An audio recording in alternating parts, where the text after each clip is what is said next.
Mm-hmm. Okay, I'm recording now, so Okay. we can start anytime. Oh, okay, yeah. Now let's start. You wrote a very interesting book review in the magazine of Science of方励之memoir, and the title, The Most Wanted Man in China. Before talking about方励之and his memoir,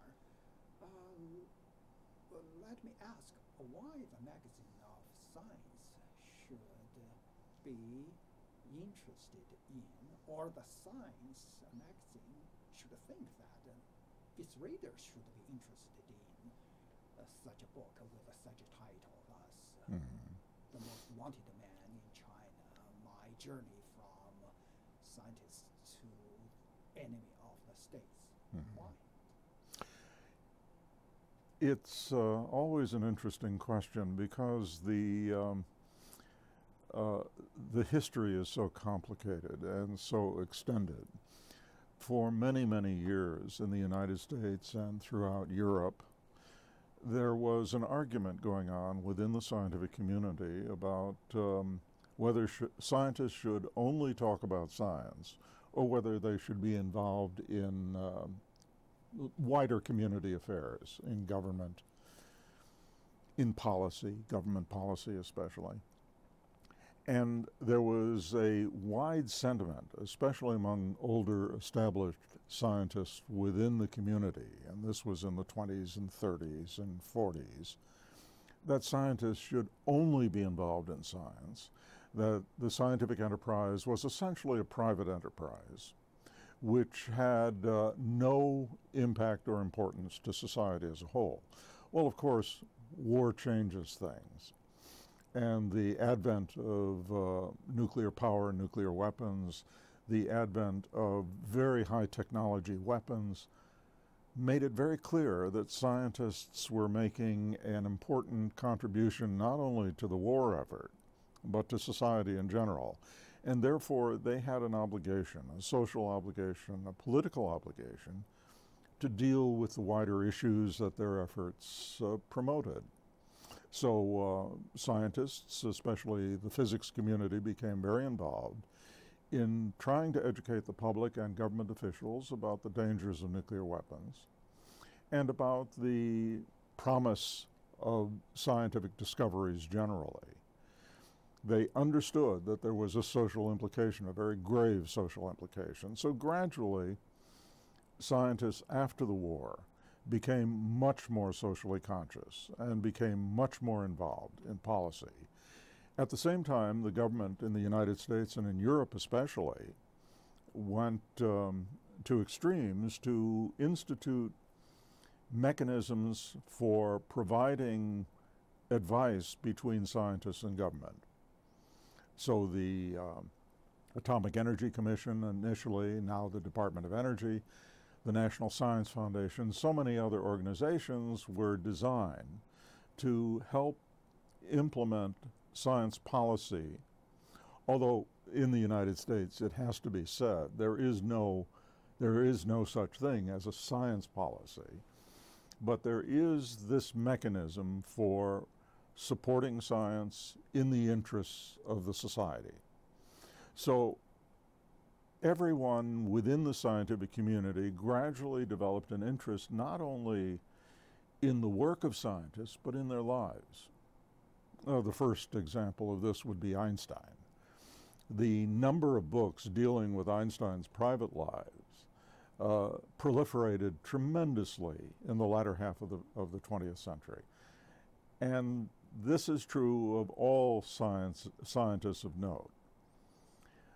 But in 1968, a remarkable event occurred, and that was the publication by Sakharov of a treatise that was smuggled out of the Soviet Union, where Sakharov linked issues of human rights, freedom of thought, scientific inquiry,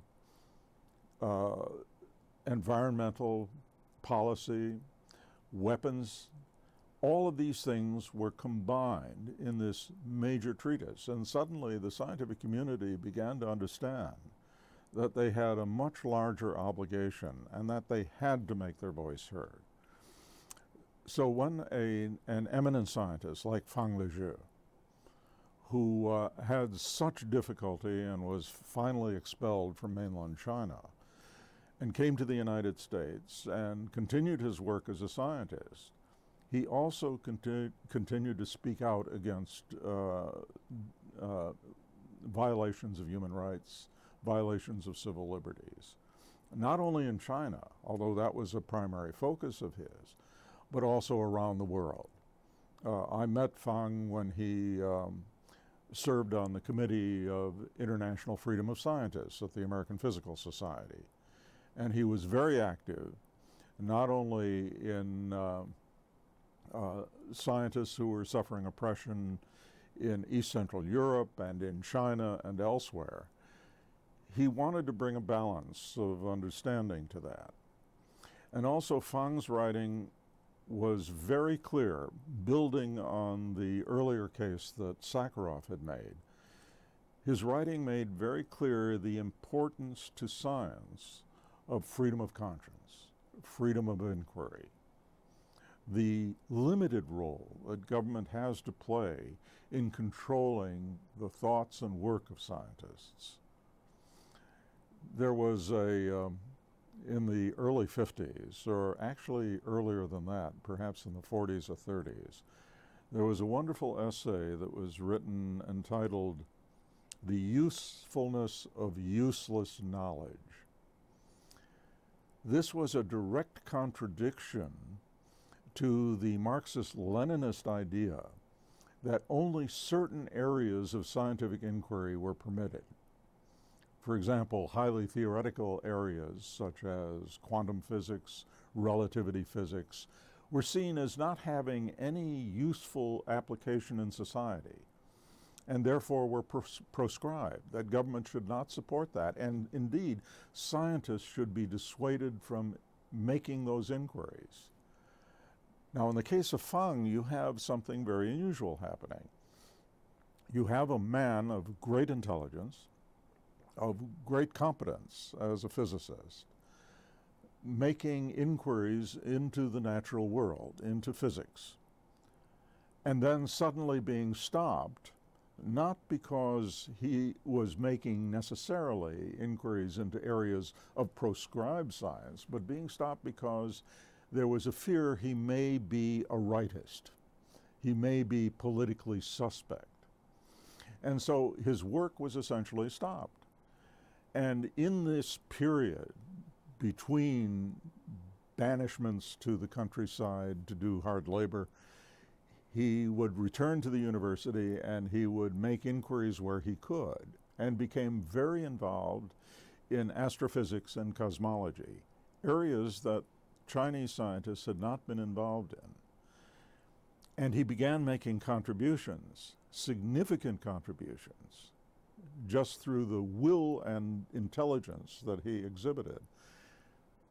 At first, the authorities in China, as the memoir makes clear, tried to suppress this, but eventually they realized that this was not possible, that inquiry had to continue, and that there was some value to it, because it was bringing Chinese science into the 20th century and beyond.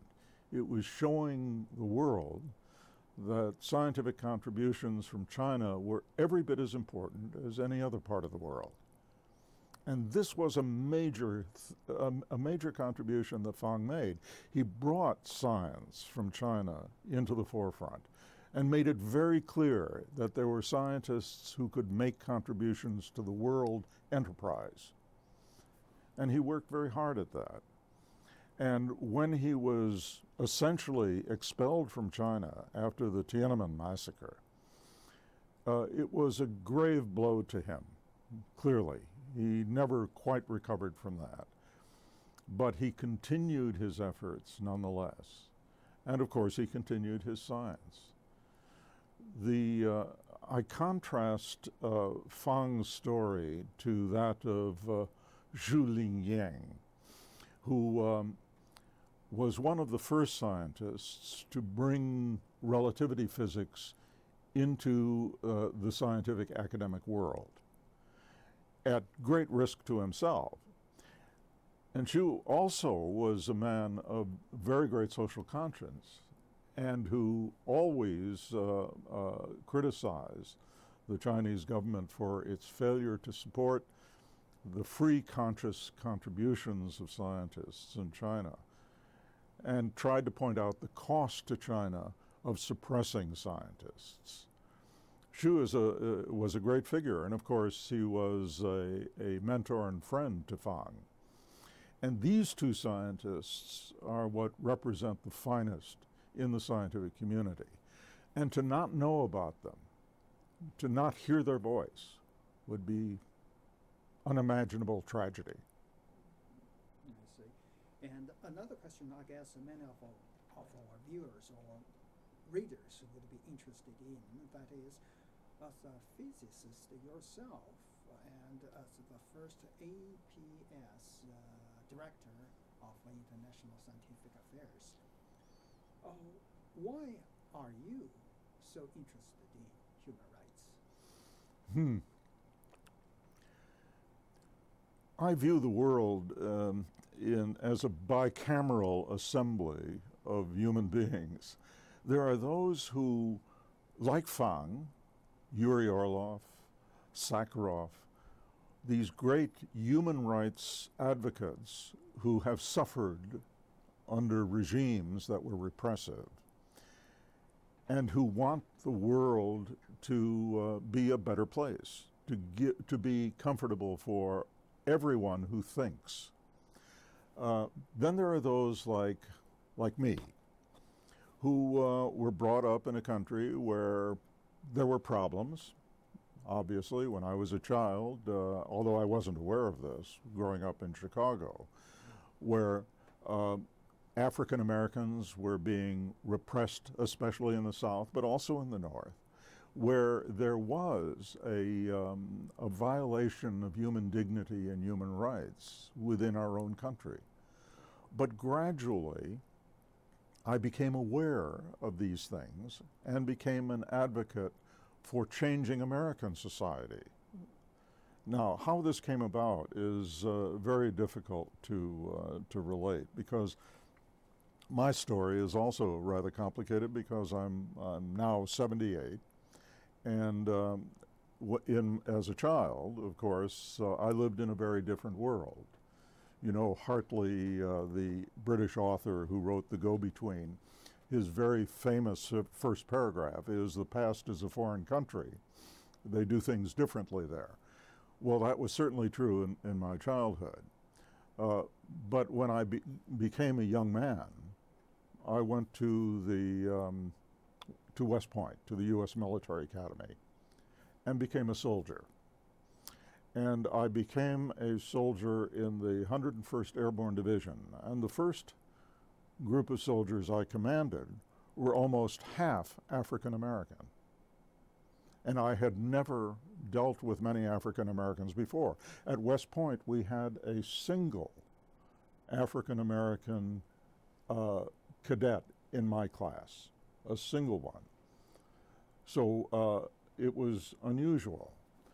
And I saw that many of the sergeants were Southerners who grew up in apartheid, essentially, in segregation, Jim Crow. And they had great difficulties acclimating to the idea that African American soldiers deserve the same rights and respect and dignity as whites. And so this struggle began in the Army, and it spread.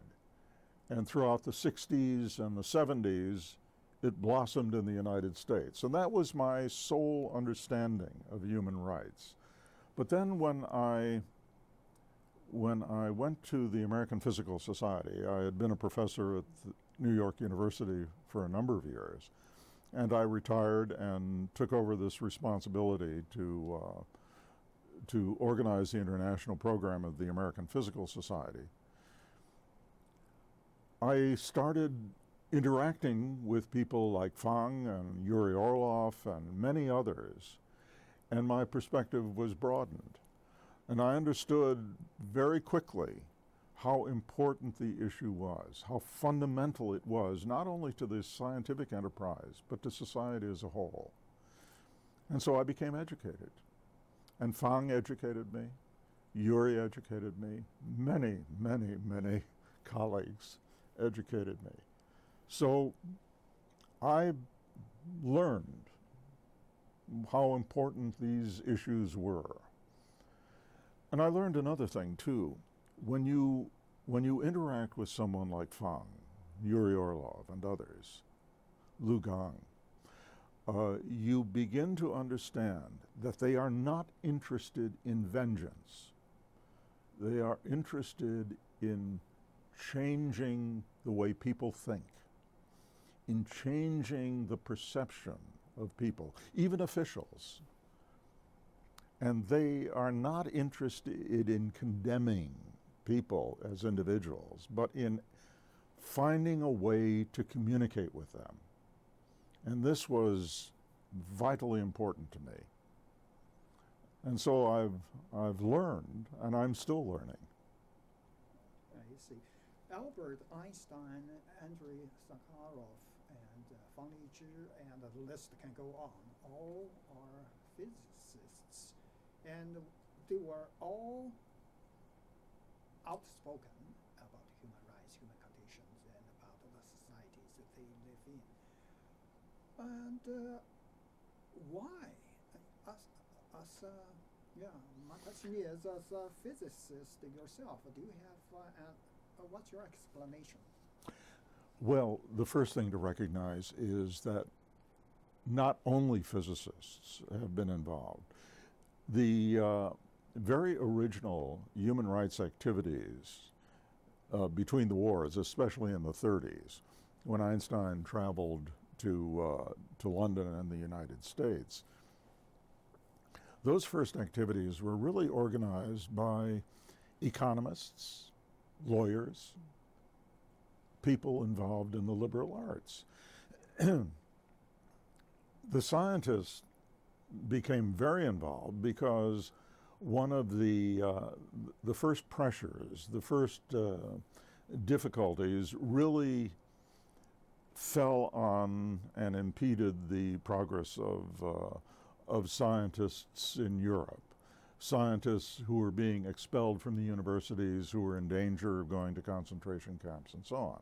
So, of course, the scientific community picked up on that. That was a product of the history of that period, because relativity physics and quantum physics were just emerging in the 20s and 30s. And the center of that research, the center of that theoretical ferment, was Europe. So American scientists, British scientists, others became deeply involved in communicating with their colleagues in Germany and Italy and elsewhere. Hungary, there were a very fine group of scientists there. And so they established lines of communication that many people outside the scientific community could not.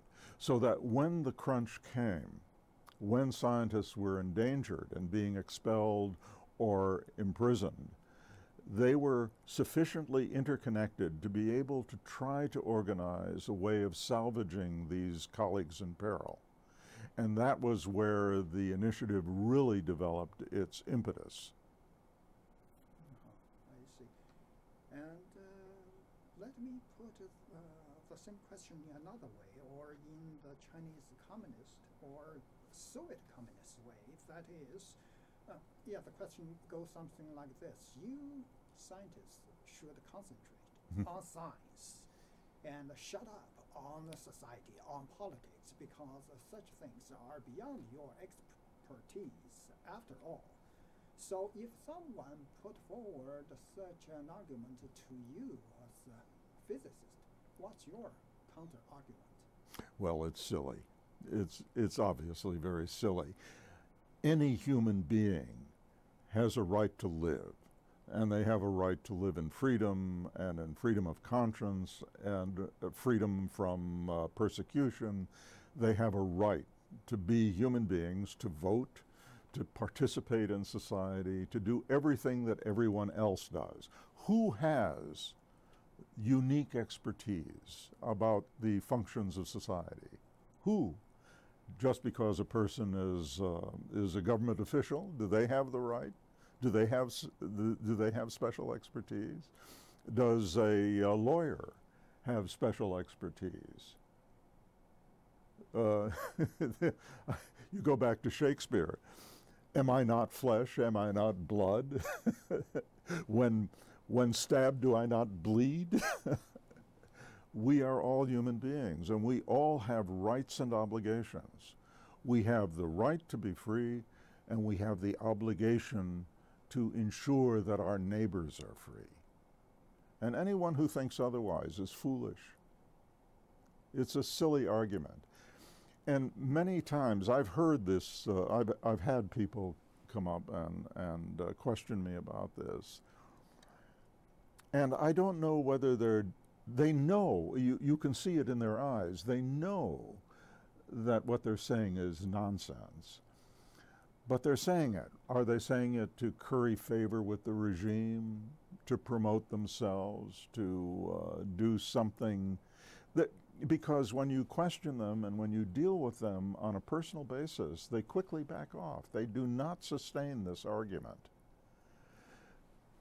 We scientists are no more intelligent or more informed than anyone else, but we are human beings.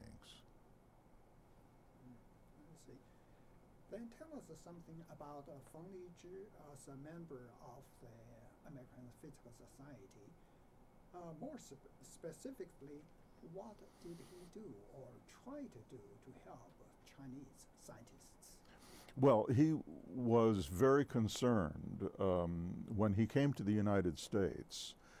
The Soviet Union was on the brink of collapse and eventually did collapse.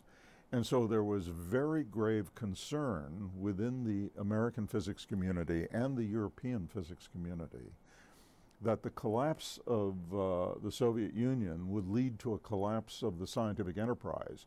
And American scientists had had a long tradition of interaction with scientists in Russia, Ukraine, elsewhere. Less so than in China, although there was some interaction. At the time of the collapse of the Soviet Union, there had been a couple of programs with China that were very important. For example, the American Physical Society was very concerned that Chinese physicists had been lost in the Cultural Revolution. Many of them had been banished to the countryside. They had been deprived of their livelihoods, of their university appointments. And so one of the first efforts the APS undertook was to try to identify those scientists who could be retrained by bringing them to American institutions, giving them an opportunity to study, to do research, and then return to China to continue their work there and to rebuild the institutions in China. This was terribly important. At the same time, as you're probably aware, Julian Yang had promoted the Caspia program to bring Chinese students for education in the United States, especially at the graduate level. So there was an effort, but by far the major effort at that time was to salvage our scientific colleagues within the Soviet Union and the East Central European bloc.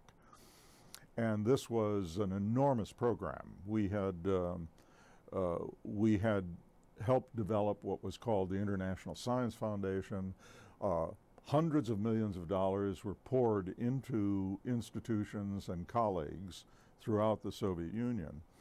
So I think that Fang was very concerned that we were not paying equal attention to the events in China. And he wanted, first of all, to ensure that there was a more balanced view. And so he did promote the Chinese human rights, and he did promote work within the Committee on International Freedom of Scientists, and also a committee that I chaired for the American Association for the Advancement of Sciences called the Committee on Scientific Freedom and Responsibility. So he advised these committees and other organizational committees in the scientific community on issues affecting Chinese scientists and science, and was very instrumental in promoting those issues within the community. And it did bring balance. It did bring a considerable awareness. And I think that as a result, we became much more aware. For example, there were developed interinstitutional agreements between the Stanford Linear Accelerator Center in California and the Beijing Accelerator Center, and many other programs.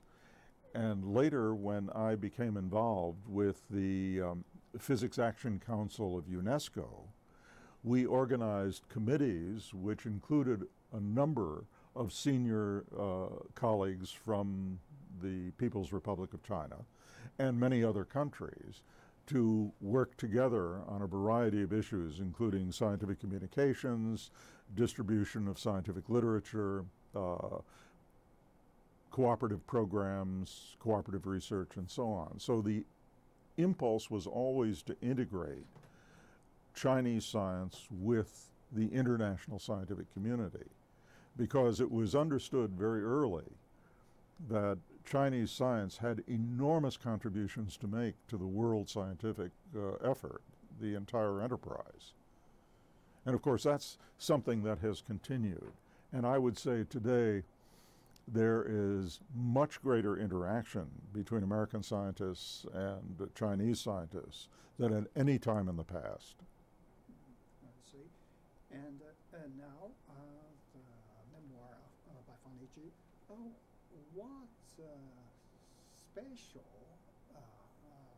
What's special about it to you? Well, it's a wonderful book. I regret that I could not read the original Chinese, because I'm an avid reader of all the world's literature, and I've been trying to read very much about as much as I can about China, Chinese history, Chinese culture. I was just reading a book about the mad monk Zhigong, and I have a sense that if I could only read this in the original Chinese, I would understand more. But even so, Perry Link's translation of Fang's memoir is a delight to read. It's the humor of the man, his durability, his strength, all of this shines through. And I would love to be able to read his original words. And I really lament my inability to do that. If I were 40 years younger, 50 years younger, I would probably make every effort to learn Chinese. But at my age, I can't. The book itself talks about a very serious matter from the personal history of a remarkable human being. And it speaks to us with humor, with humanity, with deep understanding that is so characteristic of a well-educated and a very thoughtful human being. And to read him in the original language would probably give me far greater insights. And why do you think people in the English-speaking world should be interested in Fang's memoir? Well, they should be interested because here was a remarkable human being, scientist, political activist, philosopher, a man who loved China, clearly, and his love for China comes through.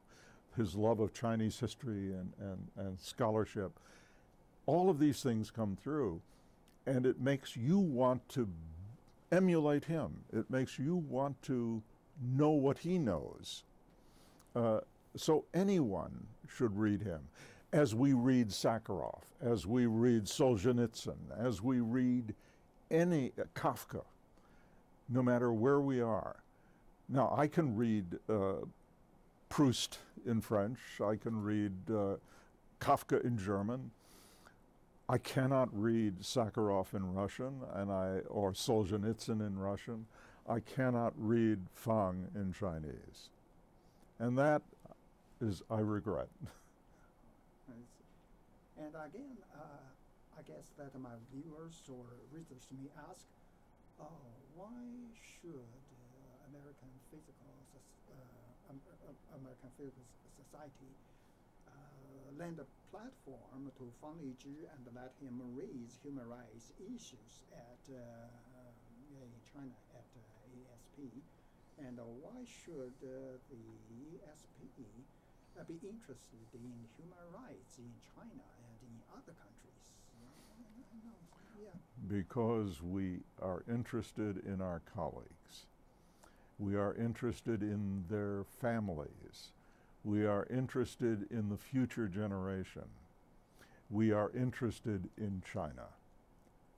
And we cannot ignore anything that is of importance to the Chinese people, to Chinese science, to even the Chinese government. We cannot ignore it. We ignore these things at our own peril. We must know more, and we must interact more. We must have greater association. We must give them the benefit of our thoughts, and we must seek to understand their thinking. It's essential. It's not only essential for science, it's essential for the fundamental human interactions that are needed for one people to understand another. I see. And so you visited China after Fang was expelled or exiled.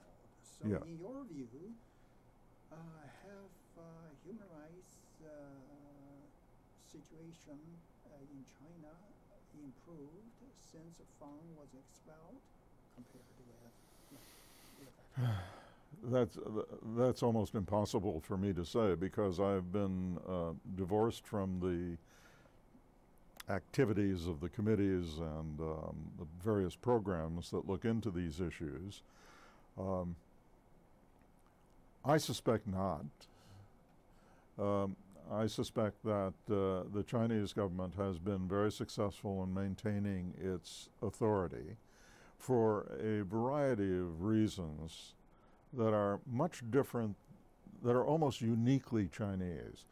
There is this sentiment among so many Chinese, both expatriate Chinese and mainland Chinese, that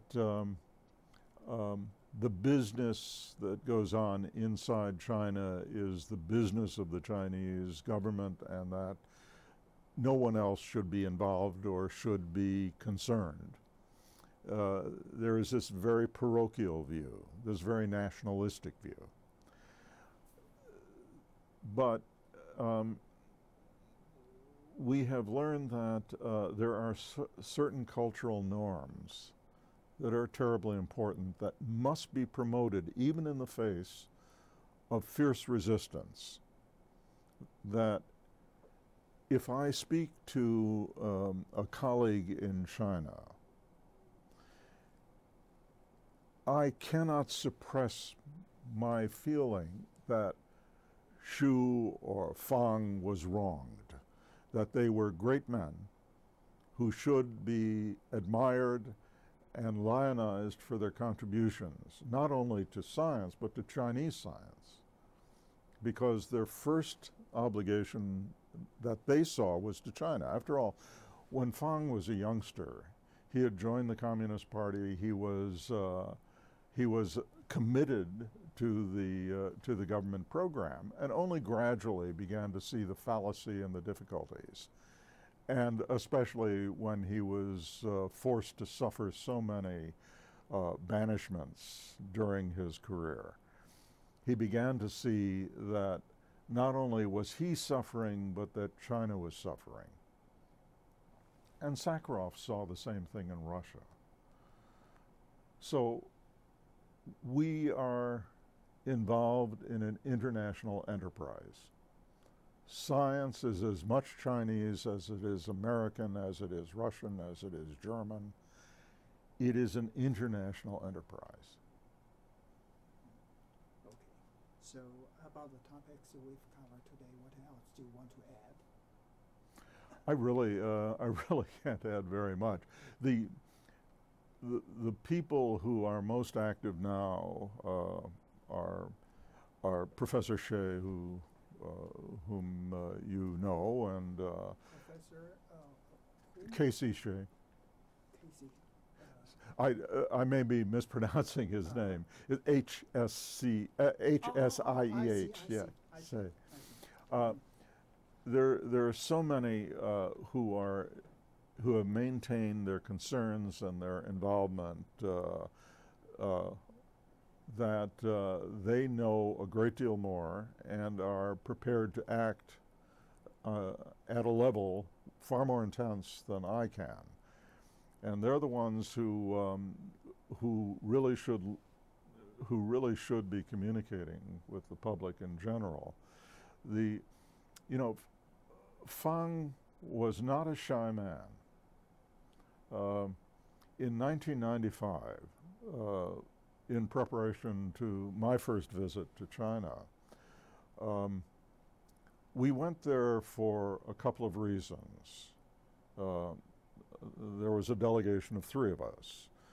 I accompanied the president at that time of the American Physical Society, Burton Richter, who's a Nobel laureate in high energy physics, and is also deeply involved in the Stanford Beijing liaison.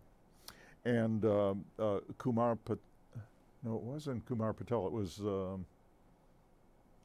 maybe, yes, I think it may have been Kumar Patel, who was the incoming president at that time. We went to China for several reasons. Number one, we wanted to establish contacts with the academy and to establish a mechanism for developing cooperative programs and exchanges. We wanted to ensure that our Chinese colleagues had access to the world literature, which was terribly important. At that time, the only way they could get access to literature was to bootleg it, to copy it illegally and to try to distribute it as much as possible. But a lot of colleagues were not getting the up-to-date literature, which is absolutely essential to do science.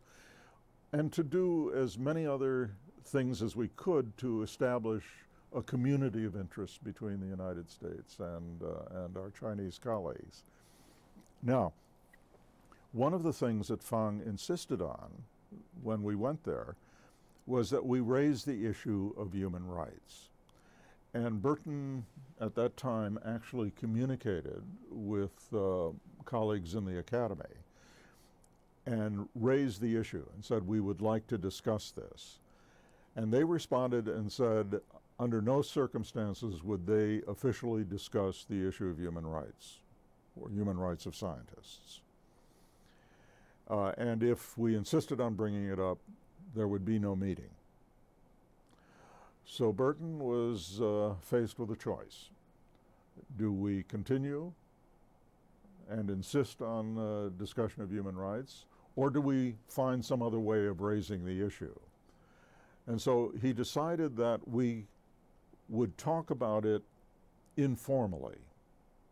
And also he indicated that I would like, that I as a member of this team would visit with Xu, for example, and others who were important to the community. And they agreed to this. And so when we went in 1995, we were not allowed to formally raise the issue and put into any documentary form our discussion of human rights, but it was raised and it was discussed informally. But there was no result of that discussion.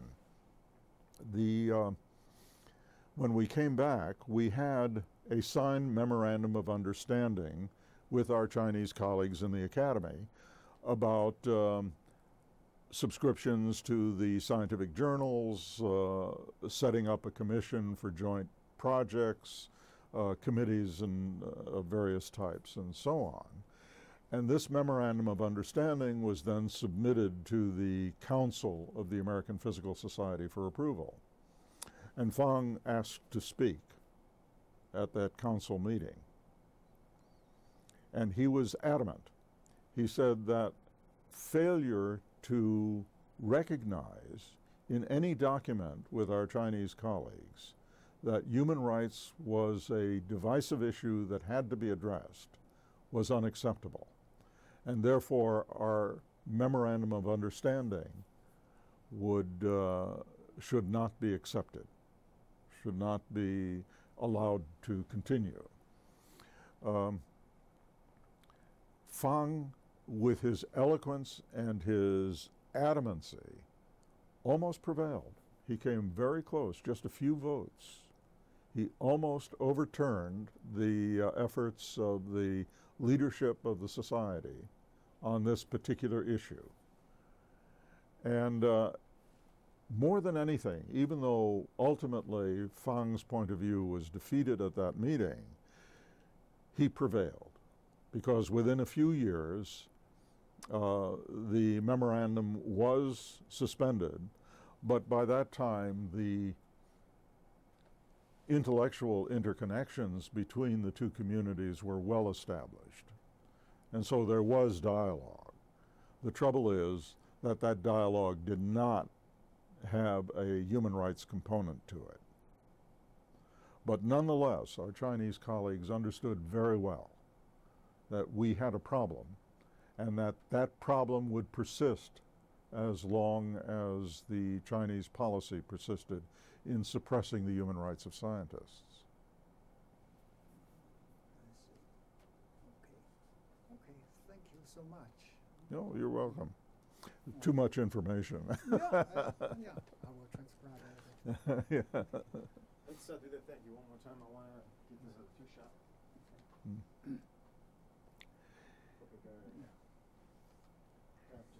Just say thank you one more time. Oh, yeah, yeah. Thank you so much for your time. You're very welcome. It's been my pleasure. Yeah, yeah. Also, I read the article, the long article you wrote several years ago, and it's translated into Chinese, and it's going to be published in a book. Yeah. Yeah, part of the book. You know that. Oh, yes, yes. Yeah, very interesting. It's, well, we've had so many, this entire period that I've been involved with this, we've had so many interactions in East Central Europe, the former Soviet Union, Asia, of course, China, Cuba. I contributed to a book on Cuba that was recently published by the German press, the Verlag, Springer Verlag. There has been just a great deal of this sort of thing that's gone on, and it's unique to the historical period. You know, I suppose if you live long enough, something interesting will happen to you. Yeah. And over the last 78 years, I've had a lot of interesting things happening.